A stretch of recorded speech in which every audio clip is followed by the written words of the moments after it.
US president mister Donald Trump के tariff को US supreme court ने फाइनली इनको इनवैलिडेट कर दिया एंड रूलिंग में मेन पॉइंट बोला कि आईईपीए एक्ट का मतलब किसी भी फॉरेन एसेट को ब्लॉक करना, पेमेंट सिस्टम से उनको हटाना एंड सैंक्शन लगाना है, ना कि टैरिफ लगाना। और अगर ऐसा प्रोविजन होता तो 50 साल से किसी भी प्रेसिडेंट ने ऐसा क्यों नहीं किया, जिसके बाद डोनाल्ड ट्रंप की कोई एक्टिविटी या कोई पोस्ट देखने को नहीं मिली। लेकिन इस रूलिंग के बाद यूएस मार्केट में inflation, low interest rate cut and जो टैरिफ कलेक्शन हुई है उसको रिफंड करना पड़ेगा टू द बिजनेस और corporate and this amount is nearly about $179 billion. और अगर इंडिया यूएस ट्रेड डील को देखे जो कि भी recently beginning of the month final हुई थी, which is still valid but the tariff rate of 18% is also considered a invalidate. और जो इंपोर्ट ड्यूटी प्री टैरिफ थी वही हमारे इंडियन एक्सपोर्ट गुड्स पे इम्पोज होगी, which is a great relief to Indian exporters and but Indian concession जो कि $500 billion of energy and tech purchase है यूएस से, वो स्टिल जो कि लीगली स्टैंडिंग है but under subject to review. तो इसके बाद मार्केट में एक पॉजिटिव सेंटिमेंट्स देखने को मिल सकता है, लेकिन on the contrary there is a conflict going on between US and Iran. If the peace talks not consolidated by the next 10 or 15 days, then the things may be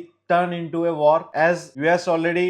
deployed military assets to the Middle East in recent days, whereas the main conflict points is over its nuclear program, जहां पर US चाहता है कि Iran में कोई भी nuclear bombing ना हो and even know ballistic missile, whereas Iran saying as a breach of rights under nuclear NPT 1968। लेकिन फिर भी कहीं ना कहीं उन्होंने एग्री किया है कि हम अपने न्यूक्लियर पावर को 65% तक रिड्यूस कर देंगे एंड जो न्यूक्लियर यूज हो रहा है which is only for piece energy. So there is a positive and negative impact over the next 10 to 15 days as well. So do your investment wisely before making any investment in the market। और current scenario में 2-3% के move matter नहीं करते, यहाँ पर आपको 5-10% का at least move देके वहां पर आप इन्वेस्टमेंट कर सकते हो। और अगर पॉजिटिव साइड में 5-10% का पॉजिटिव मार्क दिखता है तो एटलीस्ट जो आपने डिप पे इन्वेस्ट किया है उस कैपिटल को विड्रॉल कर सकते हो।